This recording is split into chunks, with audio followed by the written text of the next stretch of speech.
Bueno, señores, vamos a comenzar ya la exposición de cada una de las consultas realizadas por ustedes. Adelante, la primera convención.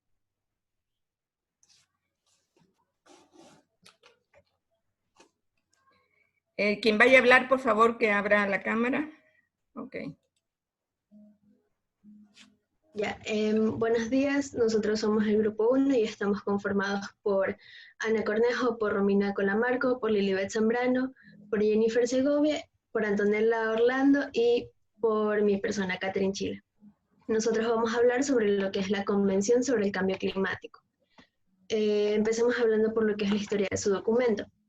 Tras la publicación en 1990 del primer informe de evaluación del Grupo Intergubernamental de Expertos sobre el Cambio Climático, o IPCC por sus siglas, en el que se confirmaba la realidad de la amenaza del calentamiento global, se hizo patente la necesidad de un tratado mundial que comprometiese a los gobiernos de las distintas naciones a ofrecer una respuesta conjunta ante el reto del cambio climático.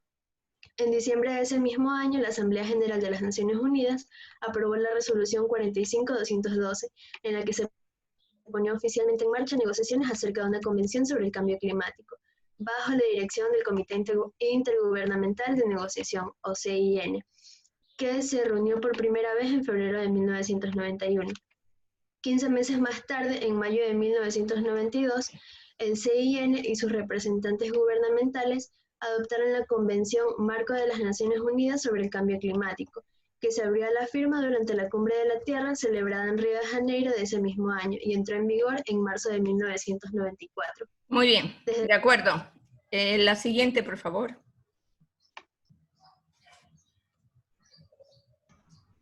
Ya a continuación yo voy a dar un resumen de lo que es esta Convención sobre el Cambio Climático. La Convención reconoce la existencia del problema del cambio climático y establece un objetivo último: lograr la estabilización de las concentraciones de gases de efecto invernadero en la atmósfera, con el fin de impedir interferencias antropogénicas, que son las causadas por el ser humano, peligrosas en el sistema climático. Además, indica que ese nivel debe lograrse en un plazo suficiente para permitir que los ecosistemas se adapten naturalmente al cambio climático, asegurar que la producción de alimentos no se vea amenazada y permitir que el desarrollo económico prosiga de manera sostenible. Para que la aplicación de la Convención sea efectiva, se elaboran decisiones que han de ser aprobadas por todas las partes por consenso y que desarrollan los diferentes artículos de dicha Convención. Estas decisiones se discuten y aprueban en las conferencias de las partes. Las partes, en las medidas que adopten para lograr el objetivo de la Convención y aplicar sus disposiciones, se guiarán, entre otras cosas, por lo siguiente. Deberán proteger el sistema climático en beneficio de las generaciones presentes y futuras, sobre la base de la equidad y de conformidad con sus responsabilidades comunes, pero diferenciadas y sus respectivas capacidades. En consecuencia, las partes que son países desarrollados deberán tomar la iniciativa en lo que respecta a combatir el cambio climático y sus efectos adversos. Muy bien. La siguiente, por favor.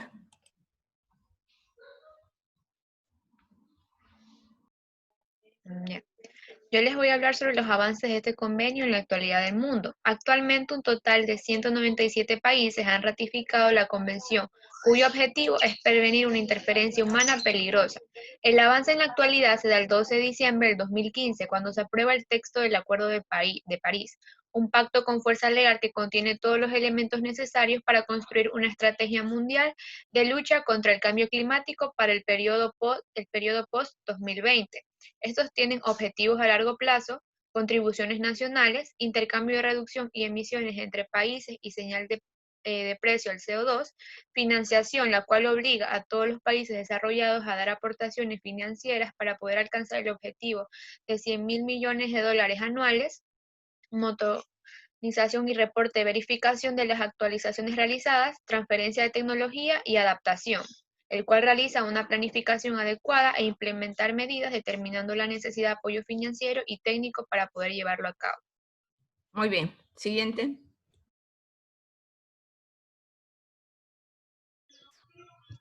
Respecto a los avances de esta en Ecuador, a pesar de las promesas formales por el presidente Moreno, todavía no se han adoptado las políticas para regular las industrias extractivas con el fin de proteger los derechos de los pueblos.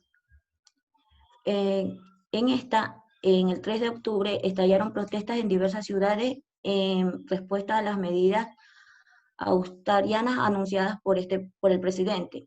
Horas después, el presidente declaró el estado de excepción en todo el país y autorizó la intervención del ejército y la policía. En el 31 de diciembre se publicó en la Gaceta Oficial la Ley Orgánica de la Simplificación y la Progresividad Tributaria. En ella se exponen los planes tributarios en el gobierno en el que se contempla cambios económicos más amplios que se analizan en el 2020. En la declaración de la Comisión Interamericana de los Derechos Humanos visitó que en el país entre el 28 y el 30 de octubre para observar las situaciones de los derechos humanos tras las protestas, asimismo a las altas comisiones de la ONU para los derechos humanos que se envió en Ecuador la emisión del 21 de octubre del 8 de noviembre, después de los cuales la alta comisión pidió la investigación independiente, imparcial y transparente sobre las denuncias y abusos de las violaciones de los derechos humanos cometidos en el Ecuador durante la protesta.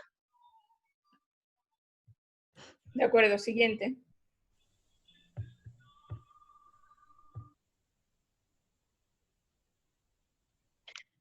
Las violaciones de este convenio. En el 2020, la Nepal, una falsa solución para la conservación de la región de Chure y sus impactos en los pueblos del bosque. La agenda de la industria de la conservación en tiempos de crisis. Cadena de bloques y contratos inteligentes. Los más recientes intentos del capital por apoderarse de la vida en la tierra.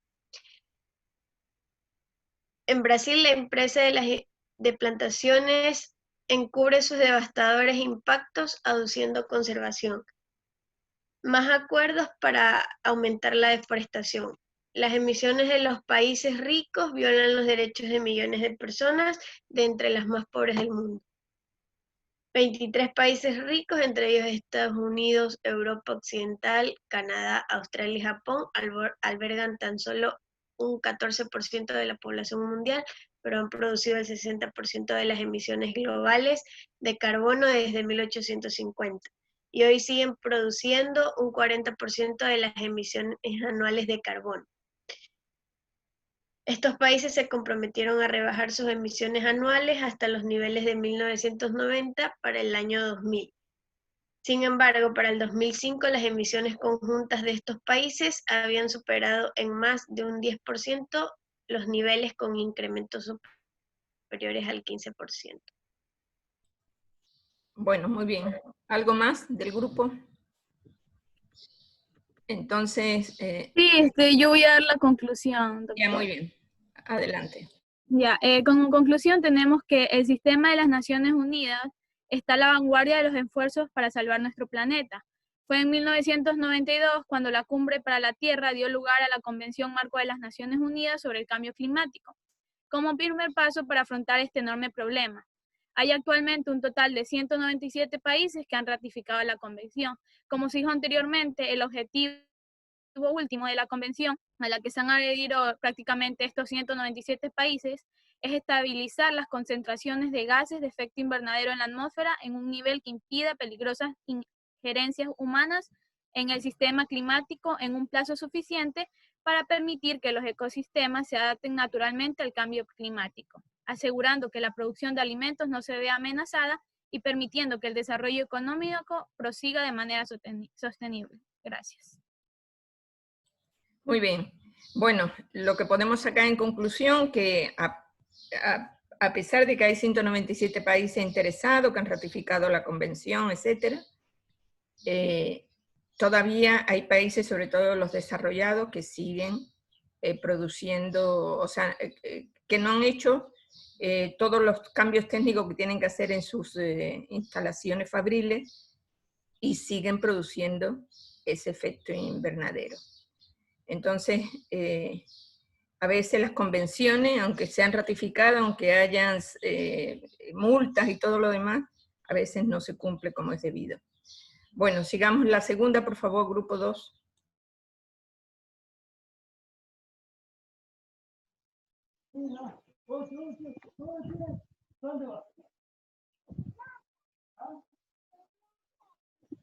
Con todo, nosotros somos el grupo número 2, está conformado por Carrillo Pamela, Chamba Viviana, Demera Jomanji, Helen Chávez, Molina Allison y que les habla Ponce Carmen. Nuestro tema, Declaración de las Naciones Unidas sobre los Derechos de los Pueblos Indígenas. Historia de la Declaración de las Naciones Unidas sobre los Derechos de los Pueblos Indígenas. La Declaración de las Naciones Unidas sobre los Derechos de los Pueblos Indígenas fue aprobada por la Asamblea General el 13 de septiembre del 2007, con 144 votos a favor, 4 en contra y 11 abstenciones. Ante su adopción por la Asamblea General, la Declaración sobre los Derechos de los Pueblos Indígenas fue adoptada por el Consejo de Derechos Humanos el 29 de junio del 2006.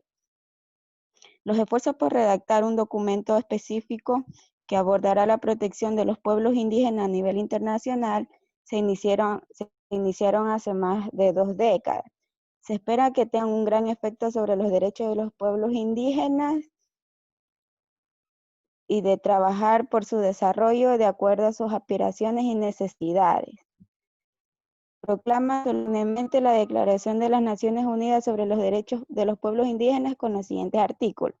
Artículo 1. Los indígenas tienen derecho como pueblos o como individuos al disfrute pleno de todos los derechos humanos y a las libertades fundamentales reconocidos en las Cartas de las Naciones Unidas. Artículo 2. Son Muchas libres gracias. e iguales todos. Ahí nos quedamos. Siguiente, por favor. Ya, el resumen del documento de la Declaración de las Naciones Unidas. La Carta se firmó el 26 de junio de 1945 en San Francisco, al terminar la Conferencia de las Naciones Unidas sobre Organizaciones Internacionales, y entró en vigor el 24 de octubre del mismo año. La Carta de las Naciones Unidas, con 111 artículos, es el instrumento constituyente de la organización. Determina los derechos y obligaciones de los Estados miembros y establece los órganos y procedimientos de las Naciones Unidas. En resumen, los propósitos de las Naciones Unidas recogidos en su carta son mantener la paz y seguridad internacionales, fomentar entre las naciones relaciones de amistad basada en el respeto, principio de la igualdad de derechos y de la libre determinación de los pueblos, cooperar en la resolución de los problemas internacionales de carácter económico, servir de centro que armonice los esfuerzos de las naciones para alcanzar estos propósitos comunes. Usted está hablando de qué documento, porque no entiendo qué documento es el que usted ha revisado. De las declaraciones de las Naciones Unidas. No, ese no es ese. Es el documento que estamos consultando. Es otro documento, el que dijo su compañera. A ver, la siguiente, por favor.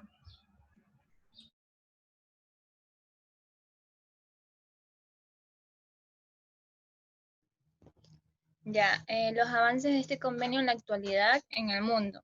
El convenio 169 de la OIC se publicó en 1989 y se ratificó por 22 países, el principal instrumento para la defensa de los derechos de los pueblos indígenas hasta la fecha.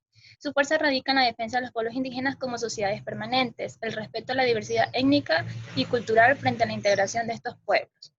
La Declaración de los Pueblos Indígenas del 2007 ratifica sus derechos a la identidad, cultura, idioma, empleo, salud, educación y otras cuestiones, pero sobre todo marca un punto de inflexión ofreciendo un marco compartiendo a través del que mejor situaciones concretas.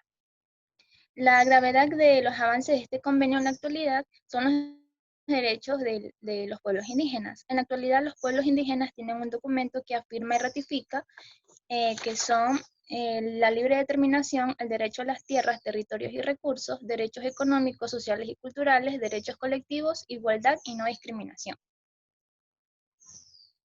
A ver, siguiente, por favor. Ya, muy buenos días. Yo les voy a hablar sobre el avance de este convenio en la actualidad en el Ecuador. Yo les voy a hablar acerca de lo que señaló la Asamblea Nacional del Ecuador. La nueva Constitución reconoce un Estado plurinacional y multiétnico que representa un pacto social donde por primera vez en la historia de la República fueron los sectores históricamente relegados los pueblos indígenas, los cuales son protagonistas centrales de un proceso de cambio social y político. Recalcó que los pueblos y naciones indígenas requieren un sistema de salud que dignifiquen su vida en el Ecuador, así evitando la explotación laboral y la discriminación étnica. Estas dos variables son históricamente determinadas para entender la relación entre el trabajo y el mundo indígena. Recordó como un logro importante y además fue reconocido por la OIT el sacar a más de 2 millones de ecuatorianos indígenas de la pobreza y disminuir el porcentaje de la misma. La Constitución reconoce la economía comunitaria asociativa y permite crear condiciones de comercio justo para pequeños productores, siendo ya competencia en el mercado. Otro de los logros puntualizados para la asambleísta también fue el acceso a la seguridad social por parte de las amas de casa, de las mujeres que tengan su reconocimiento en su ardua labor no remunerada. Y finalizó su ponencia haciendo un llamado a todos los legisladores para que los derechos señalados en el convenio 169 de la OIT no sean afectados y de esta manera precautelar los derechos de los trabajadores, comunidades indígenas, madres y emprendimientos comunitarios. Siguiente, por favor. Ya. Yo les voy a hablar sobre las violaciones de los derechos de los pueblos indígenas. Se ha generado un sistema de opresión y lucro donde la riqueza de uno se hace a costa de la pobreza y la vulneración de los derechos de otros, profiriendo un ataque directo a los derechos laborales, sociales, culturales o económicos de la población indígena. Este capital centra la acumulación de riqueza, sobre todo en la base de la explotación y acaparamiento de tierras y recursos naturales, provocando grandes impactos en la tierra y recursos de los pueblos indígenas, incluyendo la contaminación del medio ambiente y las fuentes de agua, el deterioro de la salud y la inseguridad alimentaria.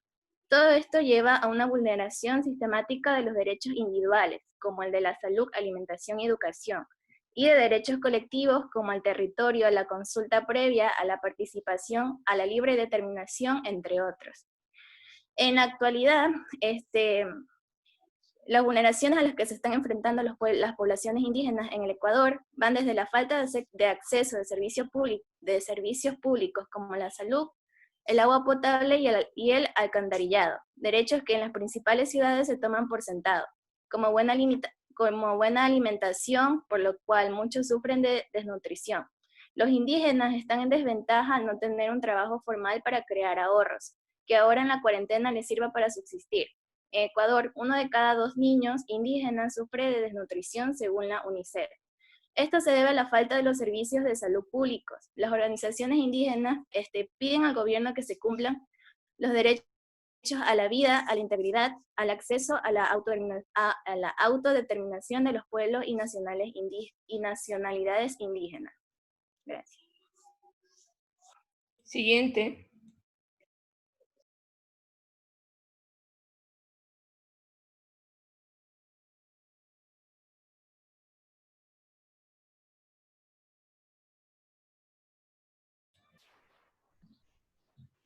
Siguiente.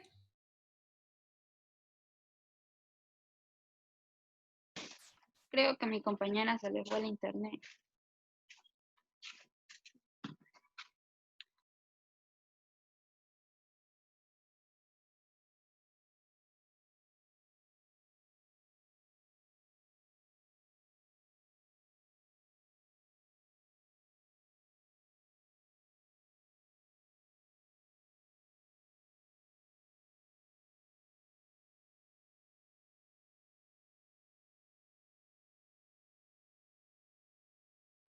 La compañera Yomanji tenía que dar las conclusiones, pero creo que no está.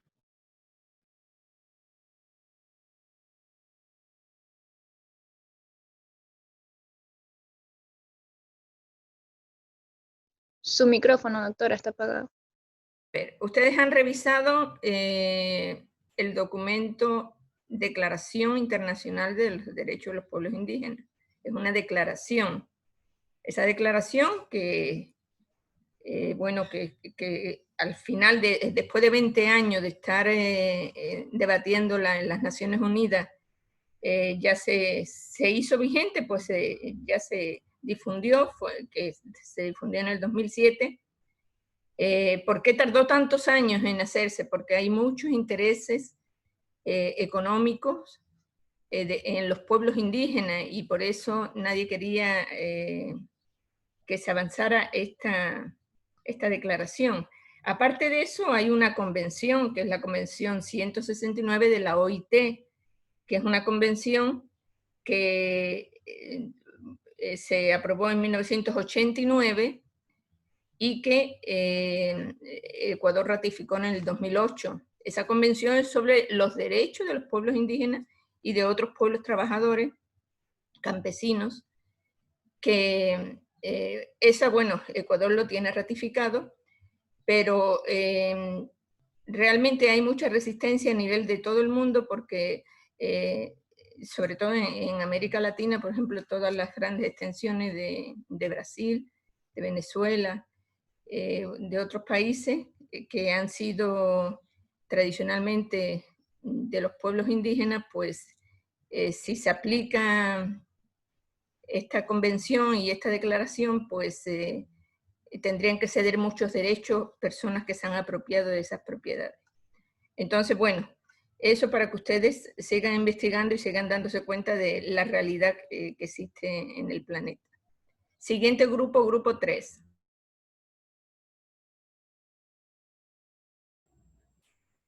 Hola, buenos días. Nuestro grupo nos tocó investigar sobre la Convención sobre la eliminación de todas las formas de discriminación contra la mujer, abreviado con sus siglas en inglés como CEDAW. Yo les voy a hablar un poco sobre la historia y el origen de esta convención. El CEDAW es la Carta Internacional de los Derechos de la Mujer y provee un obligatorio cumplimiento para los países que la han ratificado para lograr la igualdad de género y el empoderamiento de las mujeres y las niñas. El 18 de diciembre de 1979, la Asamblea General de las Naciones Unidas aprobó la CEDAW, que entró en vigor como tratamiento internacional el 3 de septiembre de 1981, estando ratificada por 20 países. Actualmente ya ha sido ratificada por 186 países, lo que le otorga un poderoso mandato internacional. Esta convención tiene su origen en los objetivos principales de las Naciones Unidas, que es reafirmar los derechos humanos fundamentales y la igualdad de derechos de hombres y mujeres. En julio de 2010, la Asamblea General de las Naciones Unidas creó un programa denominado ONU Mujeres, la cual es una organización especializada que vela por el cumplimiento de la Carta Internacional y conjunto de los países que se han unido y han ratificado esta convención. Muy bien. Siguiente, por favor. La CEDAW es universalmente reconocido ya que no solo lucha contra la discriminación de la mujer, sino que también se dedica su atención a los derechos y las libertades que puede preservar su dignidad y bienestar y alienta todas las medidas que le pueden ofrecer nuevas oportunidades. Su función principal consiste en estudiar y analizar la situación de las mujeres en el país investigado. La tarea se lleva a cabo mediante un informe presentado periódicamente y también a través de las respuestas y preguntas formuladas durante un debate de expertos. Las observaciones finales contienen la evaluación del comité, así como sus sugerencias y consejos para resolver las dificultades. Siguiente, por favor.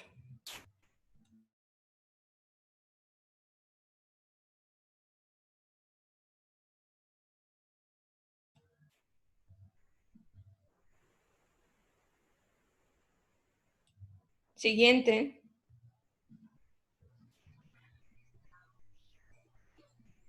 Buenos días. Bueno, me toca hablar a mí sobre los avances de este convenio en la actualidad en el mundo. Respecto a esto, se dice que desde hace mucho ha sido sumamente esencial diseñar, aplicar y hacer el seguimiento de políticas y programas eficientes para que con el tiempo se refuercen entre sí desde la perspectiva de las mujeres y sus derechos.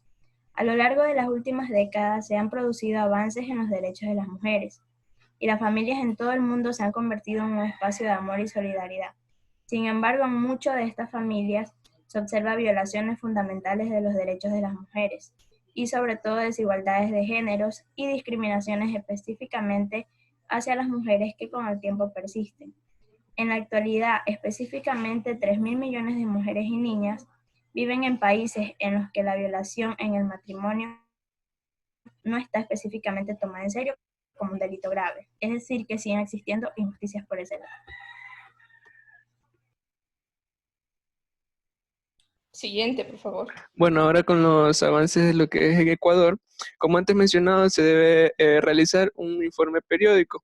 Entonces, en el último informe periódico, la respuesta que dio el comité brindó 4 recomendaciones para que se pueda cumplir respectivamente lo que es el CEDAW, teniendo como primero preservar en sus esfuerzos por mejorar el sistema de reunión sistemática de datos estadísticos sobre la violencia contra la mujer, desglosados por edad, tipo de violencia y relación entre el autor y la víctima.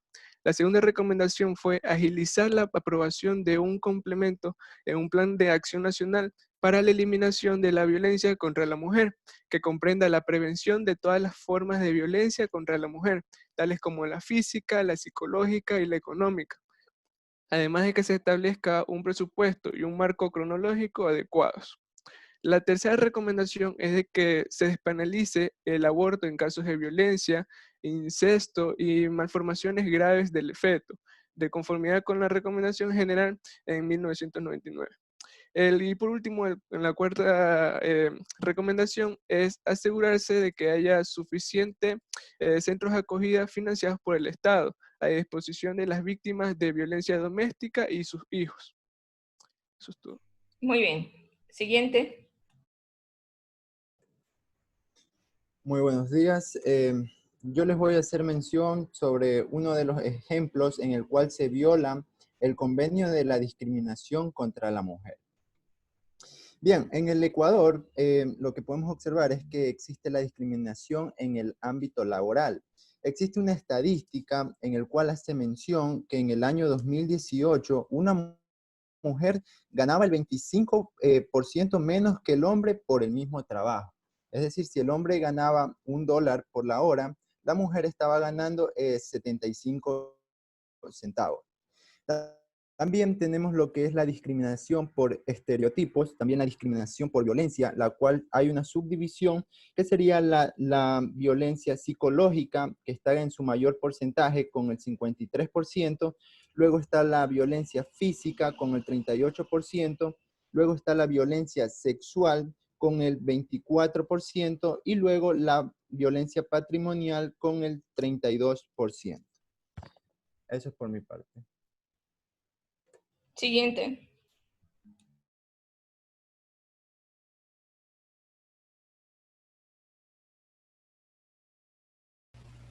Bueno, a mí me toca dar las conclusiones. Tenemos como conclusión la Convención para la Eliminación de todas las formas de discriminación contra la mujer, la CEDAW, es una carta fundamental para los derechos de las mujeres y su cumplimiento es obligatorio en los países que la ratificaron. La CEDAW es un instrumento internacional vinculante más amplio y progresista sobre los derechos humanos de todas las mujeres y niñas.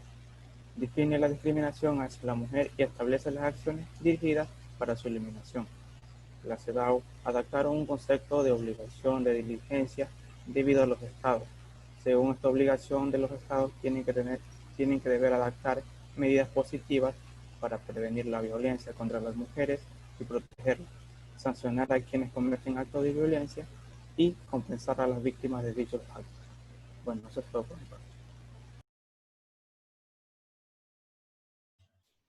De acuerdo. Bueno, la CEDAW significó para el mundo un avance muy importante en los derechos de las mujeres. No obstante, que ya han ratificado muchísimos países, imagínense que al inicio solo había 20 países que ratificaron esta convención y ha ido aumentando progresivamente, pero no obstante todavía hay millones de mujeres que son víctimas, sobre todo en África y en Asia, son víctimas de matrimonios acordados, de violaciones masivas, de la recesión o ablación del clítoris como un mecanismo cultural, y todo eso lesiona y viola los derechos de las mujeres. Entonces, a pesar de la CEDAW, todavía existe bastante violación de derechos hacia las mujeres. Adelante, grupo 4.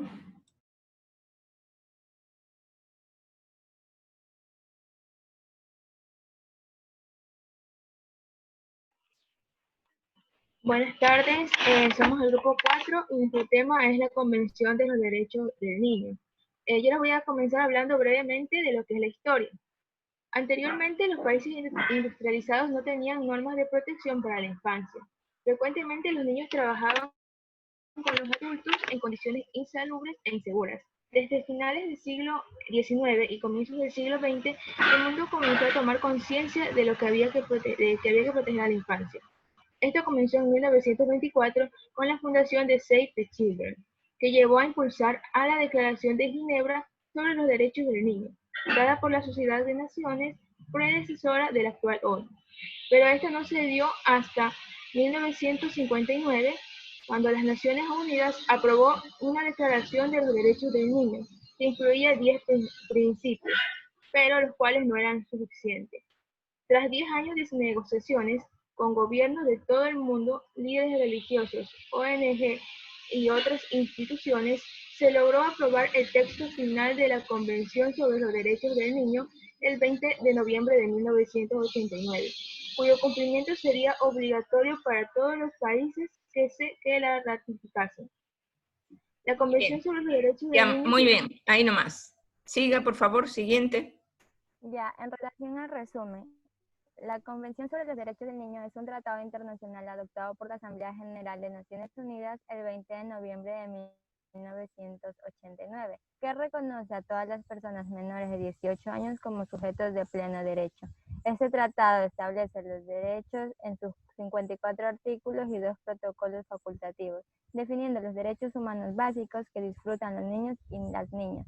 Los 4 principios fundamentales de la Convención son la no discriminación, el interés superior del niño, el derecho a la vida, la supervivencia y desarrollo y la participación infantil. La Convención es el tratado más ampliamente ratificado por todos los países del mundo, excepción de Somalia y Estados Unidos. Por tanto, los estados parte están obligados a respetarlos y hacerlos cumplir sin distinción de raza, color, sexo, idioma, opiniones, procedencia, posición económica, creencias, impedimentos, nacimiento o cualquier otra condición de sus padres o representantes legales. Muy bien, siguiente.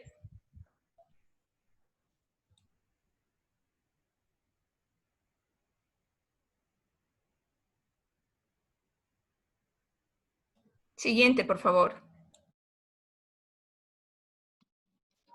Avance de este convenio en la actualidad. Países más actuales en el mundo tenemos los siguientes. Bajó la mortalidad infantil. La tasa mundial de mortalidad de menores disminuyó en un 60%. Más escolarización. La proporción de niños en edad escolar primaria que no asiste a la escuela disminuyó del 18% al 8%. Más leyes. Los principios rectores de la CDN, de la Convención de Derechos del Niño, han influido en numerosas constituciones, leyes, políticas y prácticas en todo el mundo. A pesar de los avances logrados desde la aprobación de la Convención del Niño, todavía queda mucho para hacer para lograr que la infancia y la adolescencia ejerzan plenamente sus derechos fundamentales y para que alcancen las metas de los objetivos del desarrollo sostenible. Muy bien, siguiente. Los avances de este convenio en la actualidad en el Ecuador. Entre los avances más recientes se destacan la prohibición del matrimonio infantil, la educación obligatoria para niños entre 5 y 17 años y la aprobación de un procedimiento que permite informar sobre las vulneraciones a derechos de niños, niñas a nivel internacional. Actualmente, durante la pandemia, los niños son las víctimas ocultas de la pandemia. Por ejemplo, el cierre de las escuelas ha afectado a 1.370 millones de estudiantes a nivel mundial y a 4.6 millones en el Ecuador. Por ende, la UNICEF trabaja actualmente por la protección social, salud, agua, sanidad y educación para los niños y adolescentes. Muy bien, siguiente, por favor.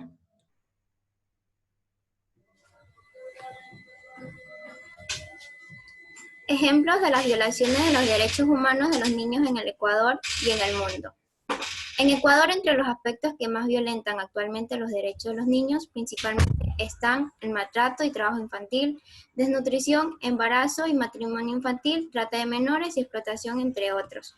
Uno de los datos más alarmantes es, por ejemplo, que 250.000 niños no asisten a la escuela y que uno de cada 3 no lo hace porque dedica su tiempo a actividades laborales o no puede hacerlo por sus condiciones económicas. Existen regiones, sobre todo en el área rural, donde más del 50% de los niños y adolescentes viven en hogares pobres, sin acceso a agua potable ni servicios higiénicos, ni alcantarillado, y cerca de un 35% vive en situaciones de hacinamiento.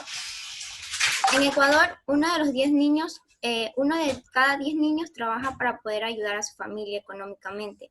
Algunos son contratados como empleados domésticos, pero la realidad es que son tratados como esclavos. Otros trabajan en depósitos de basura, plantaciones bananeras o en el sector minero, corriendo graves riesgos para su salud.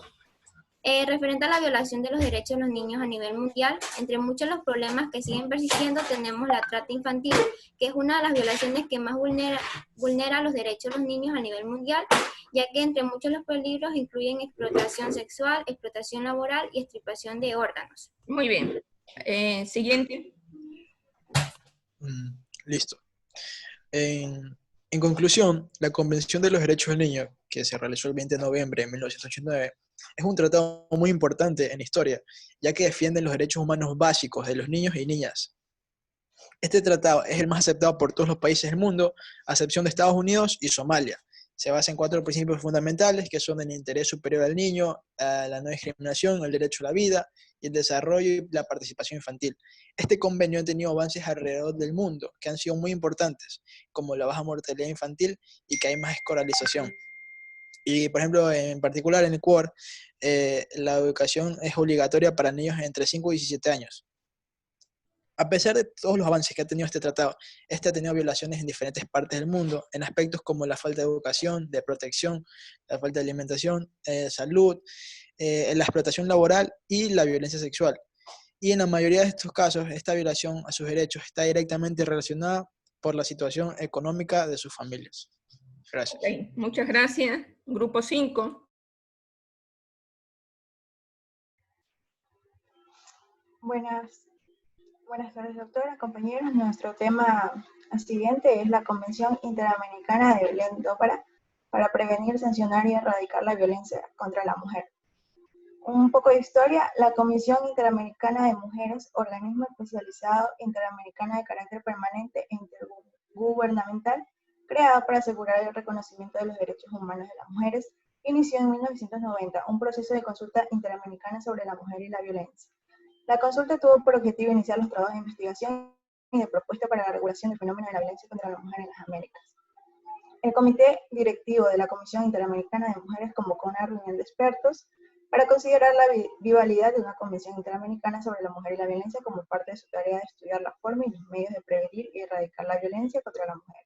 Del proceso surgió un anteproyecto de texto de la Comisión Interamericana sobre la prevención, sanción y erradicación de la violencia contra la mujer, que fue circulada entre los gobiernos el 8 de noviembre de 1991. La sexta Asamblea Extraordinaria de Delegados de la Comisión Interamericana de Mujeres de abril de 1994 aprobó el proyecto de convención para ser sometido a conocimientos de la Asamblea General de la Organización de los Estados Americanos. En junio de este mismo año, durante el 24º periodo ordinario de sesiones de la Asamblea General de la Organización de los Estados Americanos, celebrando en Belém do Pará, Brasil, la Comisión Interamericana de Mujeres presentó el proyecto de Convención Interamericana para prevenir, sancionar y erradicar la violencia contra la mujer, que fue adoptado por aclamación y entró en vigor el 5 de marzo de 1925, y hasta la fecha ha sido ratificada por 32 de los 35 estados, parte de la Organización de los Estados Americanos. Muy bien. Siguiente. Buenas tardes. La Convención Interamericana para prevenir, sancionar y erradicar la violencia contra la mujer, conocida también como la Convención Belém do Pará, fue el primer tratado internacional del mundo de derechos humanos. Abordó el tema sobre la violencia que reciben las mujeres en la sociedad. Se estableció que la Convención contra la Violencia consta de un preámbulo y se organiza en 24 artículos distribuidos en 5 capítulos. El primero trata sobre la definición de violencia contra la mujer y el ámbito de aplicación de la Convención. El segundo trata sobre los derechos protegidos. El tercero establece los derechos de los estados. El cuarto se refiere a los mecanismos interamericanos de protección. Y el quinto contiene las disposiciones generales relativas a la interpretación, firma, ratificación, reservas, enmiendas, denuncia y vigencia de la Convención. La Convención estipula que deberá entenderse por violencia contra la mujer toda acción o conducta basada en su género, que cause muerte, daño o sufrimiento físico, sexual o psicológico a la mujer, tanto en el ámbito público como en el privado. Si bien no abarca todas las formas posibles de violencia contra las mujeres, la definición es suficientemente amplia y importante la inclusión de la violencia sexual o psicológica, cuyos efectos suelen ser tanto dañinos como el maltrato físico. En este caso, la Convención también tendrá que haber incluido remedios ante la violación de derechos por omisión. Finalmente, es necesario determinar que la Convención, a diferencia de las legislaciones nacionales de América Latina y el Caribe que se refieren a esta temática, ha rechazado la utilización de un lenguaje neutral en términos de género y determinó claramente quiénes son las víctimas que requieren protección. Adelante, el siguiente.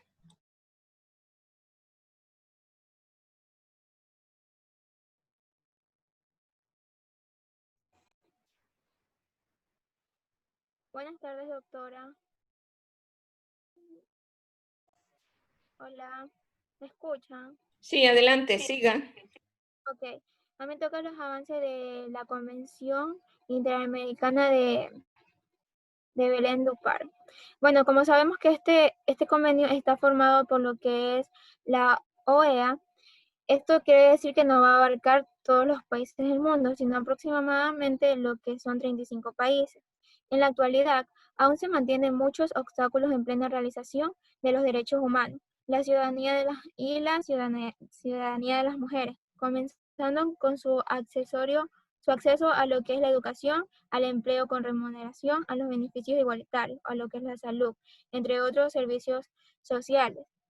Las cifras de la violencia de las mujeres y de las niñas siguen siendo víctimas en la región. Son demasiado alarmantes. La violencia física, psicológica y sexual, la trata de las mujeres y de las niñas con fines de la explotación sexual y laboral, los abusos de las escuelas, los trabajos, los centros de salud y la violencia de los derechos sexuales y reproductivos. Continúan siendo parte cotidiana de las niñas y de las mujeres a lo largo del ancho del continente. Ya, en lo que respecta a los avances de este convenio en el Ecuador, tenemos en el ámbito de la legislación la incorporación de la Convención de Belén do Pará en el ordenamiento jurídico nacional, en especial en la integración del concepto de violencia basada en género de acuerdo a la Convención y la armonización del marco jurídico. Señala que en los artículos 11.4, 35 y 66.3 de la Constitución del Ecuador, las normas que garantizan el rango constitucional de los conceptos de la Convención, pues establecen como derechos humanos el derecho a la igualdad de oportunidades y no discriminación, la atención especializada y prioritaria para la atención especial de las niñas víctimas de violencia ejercida tanto en el ámbito público como privado, tales como las niñas, las mujeres embarazadas y las privadas de libertad. También lo que es la integridad física, moral y sexual de las mujeres, tanto en el ámbito público como en el ámbito privado. Dentro de que son los planes nacionales, tenemos que el Ecuador cuenta con una serie de acciones como lo son los servicios de atención integral gratuita cofinanciados por el Ministerio de Justicia y Derechos Humanos, en cooperación con organizaciones de la sociedad civil. Estos tienen programas como Mesa de Género como instancia consultiva en estos temas. También la creación del icono de denuncias de violencia de género en la página web de la Policía Nacional como medio de denuncia mayor para atención a víctimas de violencia de género al interior de la Policía Nacional. Lo que respecta al acceso a la justicia, tenemos asegurar que las medidas de protección sean expendidas en todos los casos de violencia contra las mujeres, vigilar su proceso de aplicación, realizando evaluaciones y estudios sobre implementación y efectividad, al fin de adoptar las medidas correctivas y de fortalecimiento apropiadas. Y por último, en lo que tenemos que respecta a la diversidad, tenemos que el Estado ecuatoriano manifiesta que el Código Orgánico Integral Penal tipifica la discriminación y los delitos de odio que incluyen factores tales como lo son la nacionalidad, etnia, lugar de nacimiento, edad, sexo, identidad de género u orientación sexual. También tenemos lo que incluyen delitos como lo son etnocidio, exterminio y lo que es la esclavitud. Siga. Violaciones de la Convención Internacional de Belém do Pará en el mundo. El caso más relevante que se presentó en Brasil el 16 de abril de 2001 fue el caso 12051 de María de Pená Mayla Fernández. El 20 de agosto de 1998, la Convención Internacional de Derechos Humanos recibió una denuncia presentada por la señora. La denuncia alega que la tolerancia por parte de la República Federativa de Brasil de la violencia perpetuada en su domicilio, en la ciudad de Fortaleza, por parte de su entonces pareja. La esposa de Marco Antonio, la cual fue quien pasó años de maltrato. Ella nunca quiso alegar ninguna queja por parte de agresión de su pareja por miedo. La señora en el año de 1983, producto de esas agresiones, padece de paraplegia irreversible y otras dolencias, hasta que en el año 2001 se presentó su muerte por dichas agresiones. En Argentina, la pena por estos casos es prisión perpetua. En México es de 40 a 60 años. En Bolivia, 30 años de prisión. En Brasil, de entre 12 y 30 años. En Chile son 15 años. En Colombia son 20 a 41 años de prisión. En Ecuador son 22 hasta 26 años de prisión. Y en Guatemala son 25 hasta 50 años de prisión en casos de agresión hacia... Gracias. Siguiente. Bueno, yo voy a hablar sobre las violaciones de este convenio en lo que es el Ecuador. Aquí tenemos el caso Guzmán Albazarrín y otros versus Ecuador. Llevado por la Corte Interamericana de Derechos Humanos y trata sobre el abuso sexual de Paola Guzmán Albazarrín a manos de funcionarios estatales de la escuela pública a la que asistía. Esta chica quedó embarazada luego de sufrir abuso sexual por parte del vicerrector de su escuela, que le instó a someter un aborto en el servicio médico de la misma. Cuando acudió al médico de la escuela para obtener un aborto, este accedió a ayudarla únicamente si tenía relación. Guzmán Albazarrín se suicidó en el 2002, 16 años. En el año 2003, el examen acusatorio por presunto acoso sexual de investigación a suicidio contra el vicerrector, pero el juez negó el pedido de prisión preventiva. Al año siguiente se dispuso la captura del rector, pero él mismo ya se encontraba prófugo. Este fue destituido de su cargo y se le impuso una indemnización de $25.000 por daño moral, monto que nunca fue pagado dado al estado de prófugo del mismo. Con base en las determinaciones de hecho y derecho, la Corte Interamericana de Derechos Humanos concluyó que el Estado de Ecuador es responsable por la violación de los derechos a la vida, integridad personal, dignidad, honra a la especial protección del Estado en su condición de niña, a la no discriminación, entre otros señalados en los artículos 4.1, 5.1, 11, 19, 24 y 26 de la Convención Americana sobre Derechos Humanos. También se expresó, el Estado ecuatoriano expresó la voluntad de reparar a la madre y hermana de la víctima, cosa que le agradó a ellos, pero dijeron que no fue suficiente. Después de la audiencia, la Corte Interamericana de Derechos Humanos dio el plazo de un mes a las partes para presentar sus alegatos finales por escrito. Una vez cumplido este requisito, se puede emitir una sentencia en los meses posteriores. Este caso se inició el día martes 28 de enero del 2020, lo que es la audiencia del caso Guzmán Albazarrín y otros versus Ecuador. Ok. Siguiente. Siguiente grupo, por favor.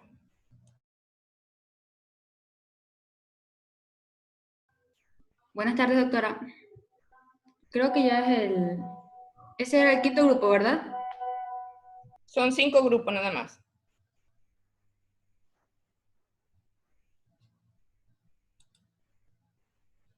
¿Ustedes solo son 5 grupos? Somos Son 6, 6, doctora. doctora. Ya, entonces por favor, el grupo 6. Listo, doctora, un momento.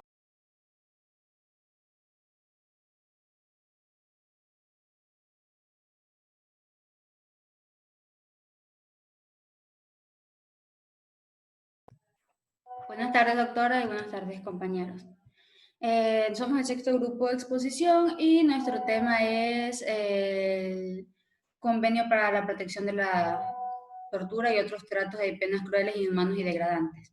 Bueno, en este caso, lo primero que voy a darles es un poco el contexto histórico de y es que las Naciones Unidas asumieron como uno de sus grandes desafíos la erradicación en el mundo, a todos los individuos un nivel de protección suficiente contra estas prácticas. Se fueron adoptando una serie de normas de aplicación universal que fueron consagradas en múltiples declaraciones y convenios. Y es precisamente con la adopción de la Convención contra la Tortura y otros tratos o penas crueles, inhumanos y degradantes de 1984, de ahora en adelante la Convención contra la Tortura, porque con esa convención se empezó, culminó con el proceso normativo en el ámbito de la lucha contra la tortura de tratos o penas crueles, inhumanas y degradantes. La convención se adoptó por la Asamblea General de las Naciones Unidas mediante la resolución 39/46 el 10 de diciembre de 1984, teniendo como antecedentes el artículo 5 de la Declaración Universal de Derechos Humanos y el artículo 7 del Pacto Internacional de Derechos Civiles y Políticos. De conformidad con lo regulado en el artículo 27, que establece que la Convención estará en vigor al 30º día a partir de la fecha que se haya depositado el 20º instrumento de agresión en el poder del Secretario General de la ONU. Dicha Convención entró en vigor plenamente el 26 de junio de 1987. Y la Convención contra la Tortura cuenta actualmente con 81 estados signatarios y 155 estados por aparte. Listo, doctora. Siguiente, por favor. Buenas tardes con todos. Yo les voy a hablar sobre el resumen de lo que es esta convención. Deseando hacer más eficaz la lucha contra la tortura y otros tratos o penas crueles, inhumanos o degradantes en todo el mundo, la Convención contra la Tortura y otros tratos o penas crueles, inhumanos o degradantes elaboró un documento compuesto por 33 artículos divididos en 3 partes, en concordancia a los derechos establecidos en la Carta de las Naciones Unidas, en reconocimiento de los derechos iguales e inalienables de todos los miembros de la familia humana, es la base de la libertad, la justicia y la paz en el mundo, admitiendo de que estos derechos emanan de la dignidad inherente de la persona humana, considerando la obligación que incumbe a los estados en virtud a la Carta, en particular al artículo 55, de promover el respeto universal y la observancia de los derechos humanos y las libertades fundamentales, teniendo en cuenta el artículo 5 de la Declaración Universal de Derechos Humanos y el artículo 7 del Pacto Internacional de Derechos Civiles y Políticos, que proclaman que nadie será sometido a tortura ni a tratos o penas crueles, inhumanos o degradantes, teniendo en cuenta asimismo la Declaración sobre la Protección de todas las personas contra la tortura y otros tratos o penas crueles, inhumanos o degradantes, aprobada por la Asamblea General el 9 de diciembre de 1975. Siguiente. Bien, buenas tardes. Yo voy a hablarles sobre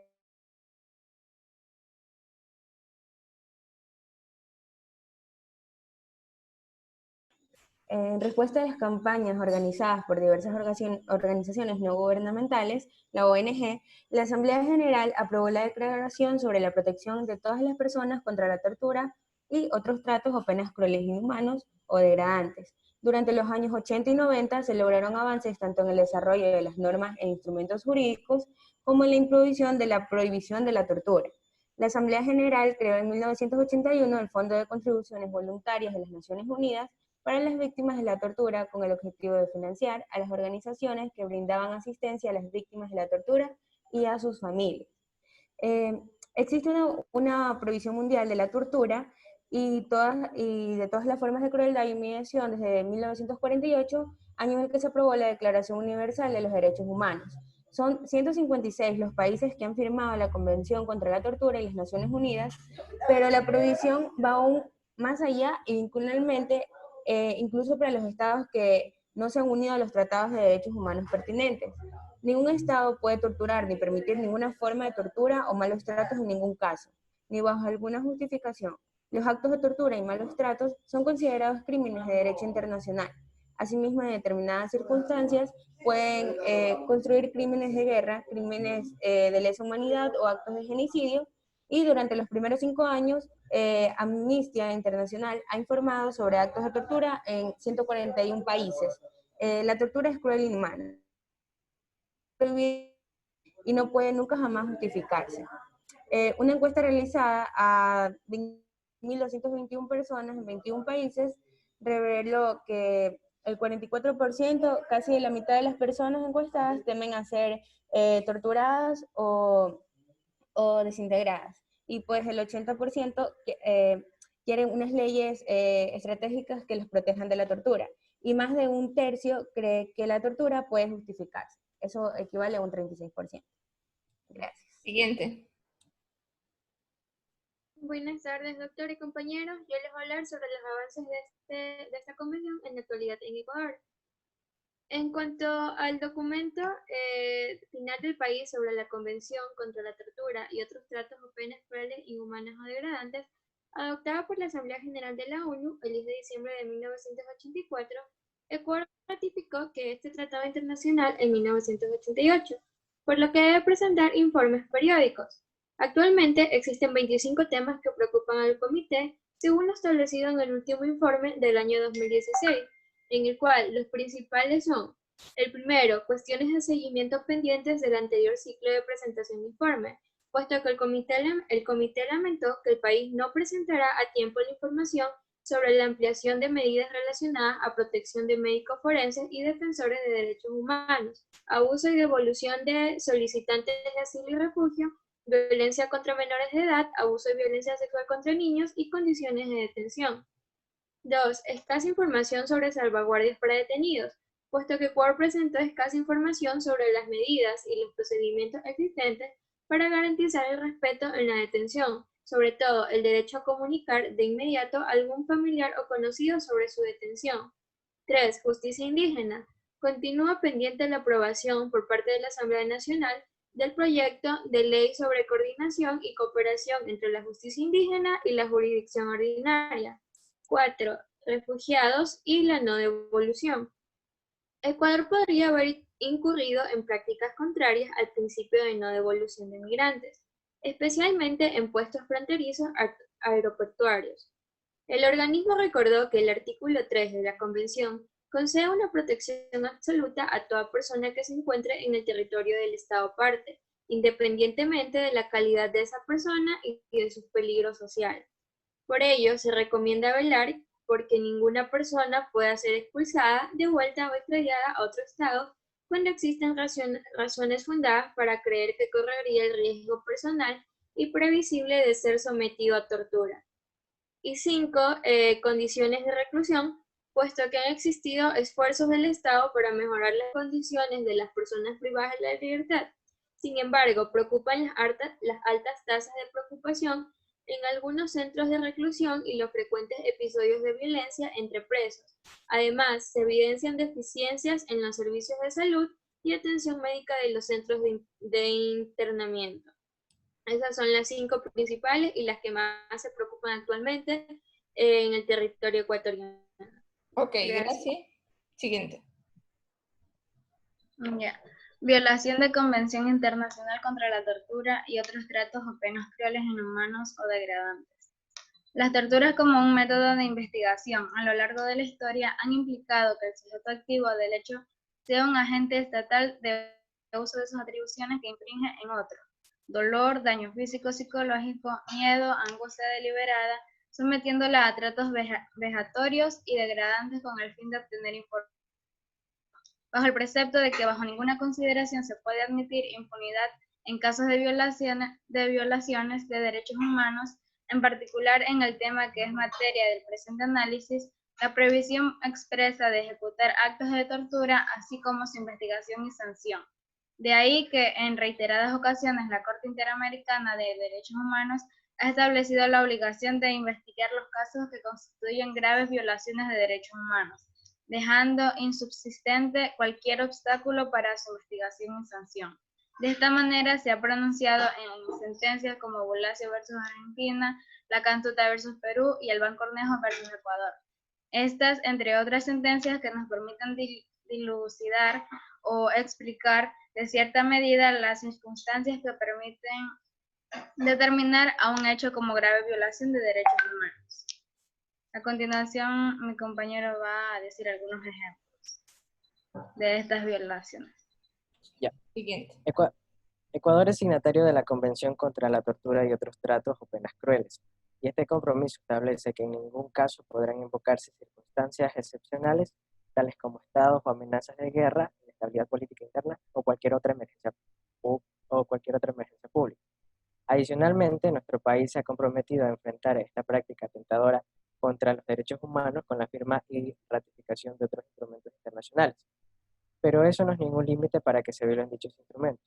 Un claro ejemplo de esta vulneración se puede evidenciar en un suceso que ocurrió en el año 2016 en la cárcel de Turi de Cuenca, cuando los internos del pabellón de mediana seguridad fueron torturados por miembros de la Policía Nacional. Este acto no habría sido procesado en los tribunales de justicia si es que no se filtraban videos de las cámaras de seguridad en las que se observaban cómo los policías agredían a los internos propinándoles golpes. Este hecho, ocurrido gracias a la inapropiada intervención policial, nos muestra que, como cualquier sociedad, no estamos ajenos a la práctica arbitraria de la tortura y malos tratos. En este contexto, al suscribir y ratificar el protocolo facultativo de la Convención contra la Tortura, en donde menciona que cada Estado parte está obligado a tomar medidas efectivas para prevenir los tratos contra la tortura, Ecuador comprometió a instituir el Mecanismo Nacional de Prevención contra la Tortura, el cual, gracias al mandato constitucional, lo asumió la Defensoría del Pueblo desde 2011. Ok, siguiente. Bueno, como conclusión, se puede decir que la Convención Internacional contra la Tortura y otros tratos o penas crueles, inhumanas o degradantes se creó con la finalidad de reforzar la protección a las personas ya establecida desde los primeros documentos de derechos humanos ante todo tipo de abusos que atenten contra la vida y la dignidad humana. Sin embargo, a pesar de que todas las naciones, incluyendo aquellas que no se unieron a los tratados de derechos humanos, tienen prohibidos torturar ni permitir ningún tipo de agresión en su territorio, este no es un tema del pasado. En la actualidad existen muchos casos preocupantes que nos recuerdan que la violación a los derechos humanos no se termina y de esta manera ratifica la necesidad de continuar de manera estricta con el control del cumplimiento de las normas establecidas. Ok. Bueno, señores, creo que no hay nadie más, ¿verdad? Entonces hemos terminado. Vean ustedes la cantidad de convenciones, tratados, declaraciones que existen en las Naciones Unidas o en los sistemas regionales de protección de derechos humanos, y todavía en el mundo pues existe una gran violación de los derechos humanos. Bueno, esto ha sido un primer vistazo. Ustedes, los que sean curiosos, pues seguirán indagando y es algo bastante interesante. Bueno, señores, hemos terminado. Muchísimas gracias. Todos los que han asistido y los que han consultado, pues tienen un 10 en su nota del taller. Y les digo que el próximo día, que es el día lunes, ¿verdad? El día lunes no van a comenzar a hacer las exposiciones las harán el miércoles. El lunes yo les voy a dar una clase sobre algunos temas que serían como un preámbulo para la exposición que van a hacer. Entonces, el lunes seguramente tendremos menos tiempo de clase, tendremos más o menos una hora, y comenzarían las exposiciones el día miércoles. Muchísimas Doctora, gracias. ¿y cuántos grupos van a exponer el día miércoles? Miren, lo ideal serían 3, pero no sé si alcanzaremos 3. Entonces, prepárense los 3 primeros. Listo, doctora, muchas gracias. De cualquier manera, pues ahí seguiremos hasta que se terminen todos, pero preparen los 3 primeros. Gracias y hasta el lunes. Listo, doctora, pase bien. Ok.